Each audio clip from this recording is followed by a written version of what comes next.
அன்புக்குரிய சகோதரிகளே, சகோதரர்களே, மாதா தொலைக்காட்சியினுடைய அன்பு நெஞ்சங்களே, உங்கள் எல்லாருக்கும் இனிய வணக்கங்களையும் வாழ்த்துக்களையும் மனமகிழ்வோடு தெரிவித்துக் கொள்கிறேன்.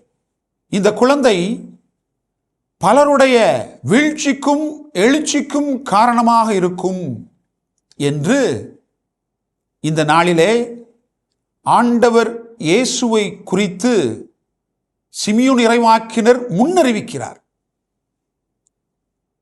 யூத வழக்கப்படி ஆண்டவர் இயேசுவை காணிக்கையாக ஒப்பு கொடுப்பதற்காக ஆலயம் கொண்டு வரப்படுகிறார்.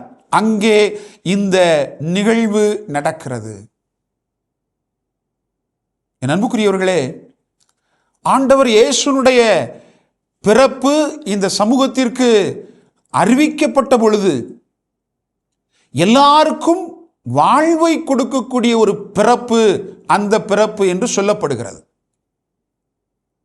ஆனால் அந்த வாழ்வை கொடுக்கக்கூடிய பணியில ஆண்டவர் இயேசு எவ்வளவு துன்பத்தை, துயரத்தை, சோதனையை, வேதனையை, ஏன் உயிரை கூட கொடுக்க வேண்டியிருக்கும் என்பதனுடைய அவருடைய வாழ்வின் அர்த்தத்தை, அவருடைய வாழ்வின் ஆழத்தை இங்கே அருமையாக சிமியோன் வெளிப்படுத்தி காட்டுவதை பார்க்கிறோம்.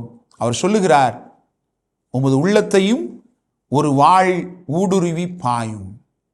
இயேசுனுடைய வாழ்க்கையில் எதுவெல்லாம் நடக்கப் போகிறது என்கிற அந்த சிந்தனையை சிமியோன் இறைவாக்கினர் அப்பட்டமாக இந்த விழாவின் வழியாக, இந்த நற்செய்தியின் வழியாக ஆழமாக வெளிப்படுத்துவதை பார்க்கிறோம். குழந்தையாக பிறக்கிற பொழுதே இந்த குழந்தை இப்படிப்பட்ட சோதனைகளை, வேதனைகளை நிச்சயமாக சந்திக்கும். அதுதான் கடவுளுடைய திட்டம் என்பதை உணர்ந்து கொண்டு அதற்காகவே அர்ப்பணிக்கப்பட்ட ஒரு குழந்தைதான் ஆண்டவர் இயேசு. ஆண்டவர் இயேசு சென்ற இடமெல்லாம் நன்மைகளே செய்தார். தன்னுடைய பணிவாழ்வு தொடங்கி ஒவ்வொரு நாளும் தான் சந்திக்கிற மனிதர்கள், தேவையில் இருப்பவர்கள், நோயாளிகள் எல்லாருக்கும் நன்மைகளை செய்தார்.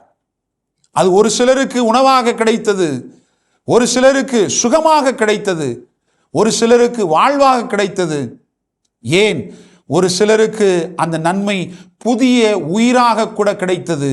இப்படி வல்ல செயல்களை செய்து பலருடைய வாழ்வின் எழுச்சிக்கு அவர் காரணமாய் இருக்கிறார்.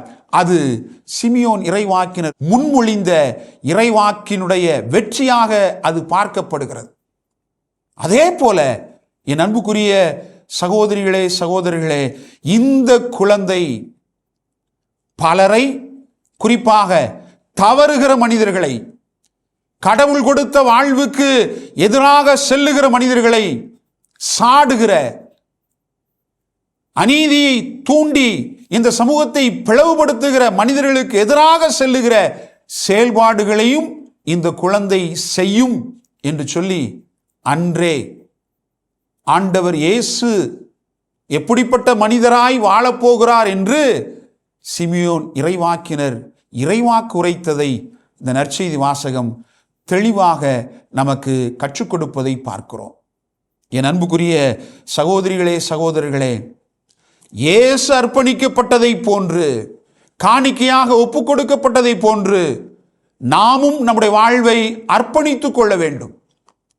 இயேசுனுடைய மனநிலை நமதாக இருக்க வேண்டும். நம்முடைய வாழ்வும் பலருடைய வாழ்வுக்கு எழுச்சியாகவும் வீழ்ச்சியாகவும் இருக்கக்கூடிய வாழ்வாக அது மாற வேண்டும். அதற்காகத்தான் கிறிஸ்தவர்களாகிய நாம் திருமுழுக்கின் வழியாக அழைக்கப்பட்டிருக்கிறோம். இந்த அழைப்பினை உணர்ந்து கொண்டு நாமும் ஆழமான விதத்தில் ஆண்டவரை போல கடவுளுடைய கரங்களுக்குள் நம்மையே ஒப்பு கொடுப்போம், கையளித்துக் கொள்வோம். இந்த அர்ப்பணிப்பு நம்மை இறைவனுடைய பணியாளர்களாக இயேசுவை போல மாற்றட்டும். இயேசுவுக்கே புகழ், இயேசுவுக்கே நன்றி. மரியே வாழ்க.